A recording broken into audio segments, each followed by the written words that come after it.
Hi guys! So I'm in the silk robe, so you know what that means. So today I just felt all day that I just needed to have a self-care evening. So I have on my robe and I told myself that I was going to record before I started my self-care evening because I gotta be on time. But anyways, that is totally off topic.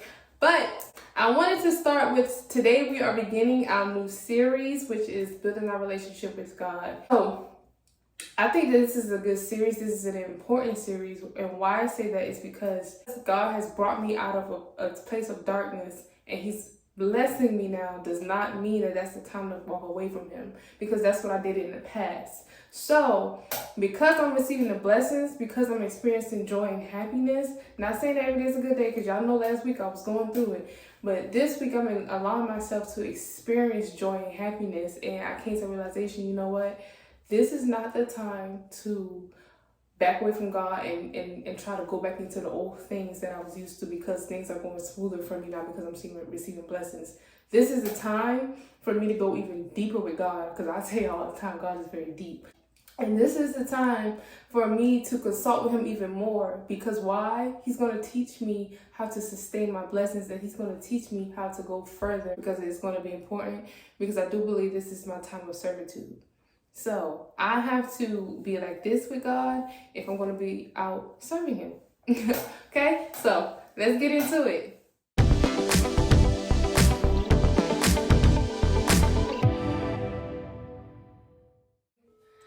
Welcome to Breion Story, where we are talking about life, we are healing, growing, building our confidence and self-esteem.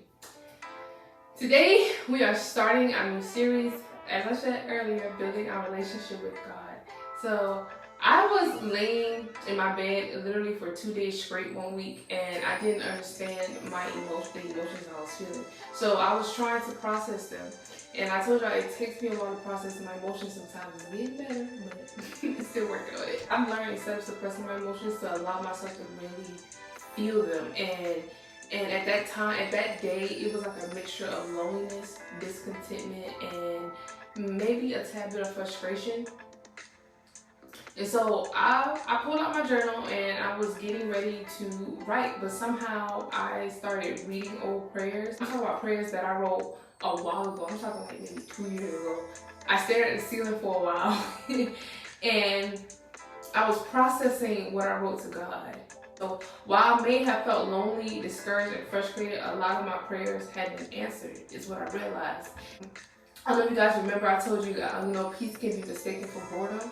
So I realized that I'm not up crying anymore, hurting. I'm up at night waiting on instructions on how I can continue to move forward. And I realized while I was processing what I wrote that I am still going through a process. And the process right now is literally, He got me back in that phase of renewing my mind from a negative to a positive. Because I have been in that negative mindset so long, it's like I mistake the positive things for a negative thing, you know? And I had to sit there and realize, like, you're not in that anymore. What you're experiencing, what you're feeling right now is joy, is peace, it's not suffering, it's not frustration. You're good. You're good. I'm thankful that I have friends that tell me those things, because it made me look at myself. And I was like, Bree, you're really not in those things anymore, so you're not where you used to be. And I really had to catch up and smell the roses, smell the coffee, whatever. But I had to really just sit down and realize, like, what I'm feeling right now is not anything negative. So I have been led by my flesh for a very long time, and God has been and is teaching me how to be led by my spirit.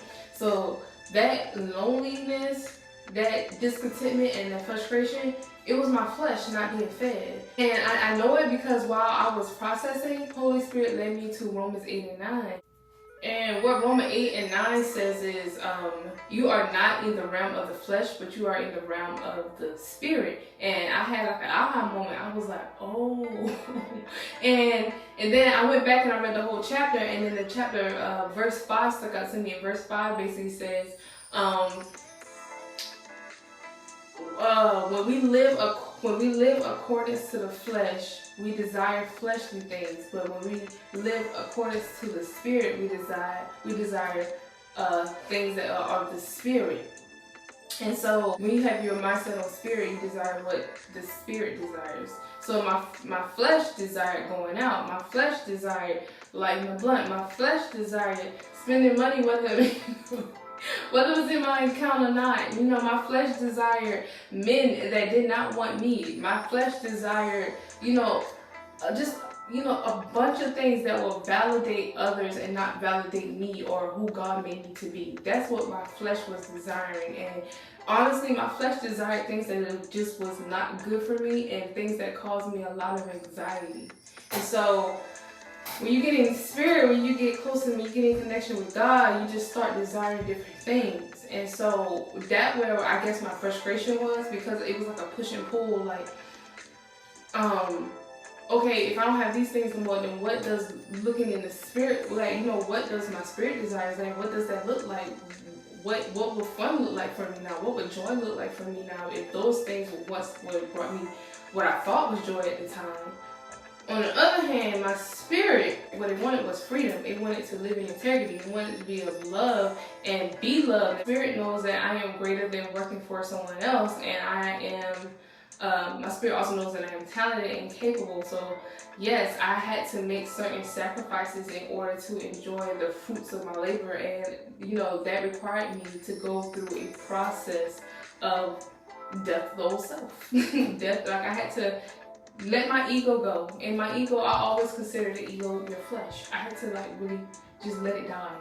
I had to grieve my old self. I've told y'all that before. I had to grieve my old life. And then I had to be stripped of all my old ways, all of my old desires, those fleshly desires. My flesh had to get weak. I don't know why God had me go on so many fasts all the time. But it was the weak in my flesh so my true spirit couldn't emerge. Is why I had to go in isolation, so my spirit couldn't emerge. I could stop trying to live off other people and be like other people and get into my true spirit.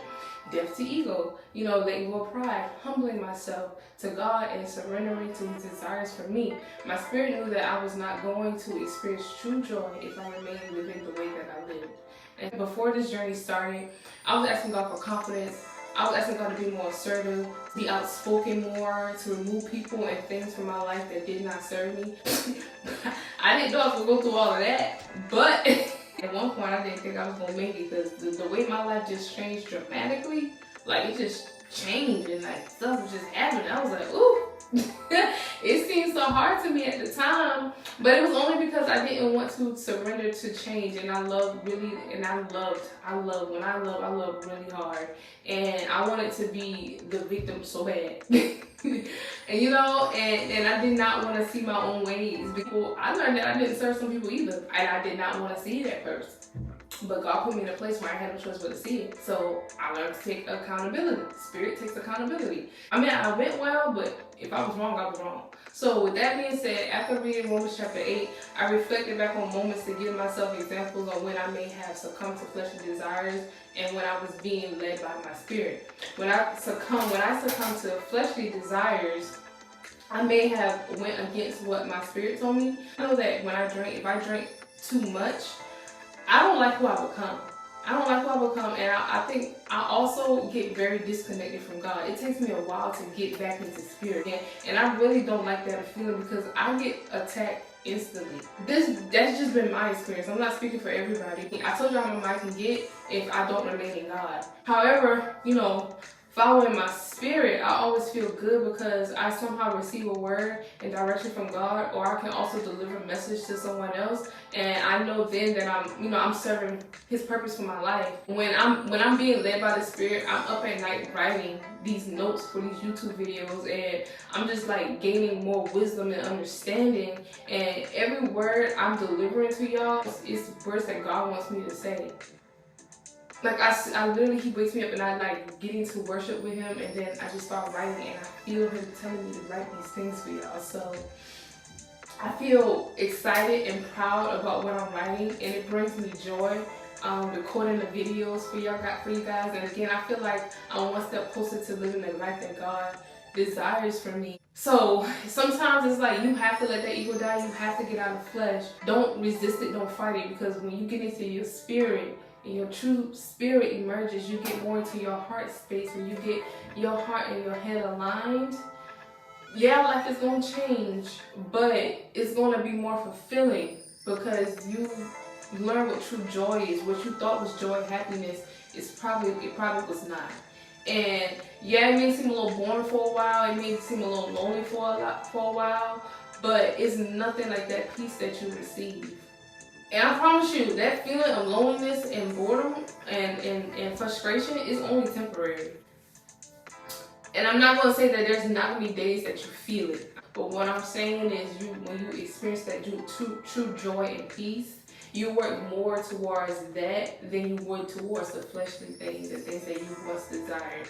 Because you just want more of the good things. So getting back to what I said earlier, now that I'm seeing where, a lot of things that are positive and I was viewing it as negative, it's like really giving me a totally different perspective on life. And like I said, getting into spirit, and what it does is it makes me want to help others get more into their spirit. It wants me to help others experience that true joy of God, that true peace from God, that true happiness from God.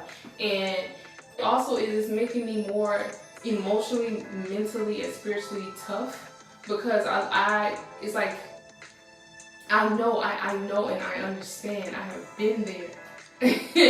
But it's another side. I just want people to understand, even if you feel like your life is on a shaker right now, and it's like you at that push and pull where your spirit is calling to you, where God is calling to you, but that flesh, you just don't want to let that flesh go. You don't want to let the old life go.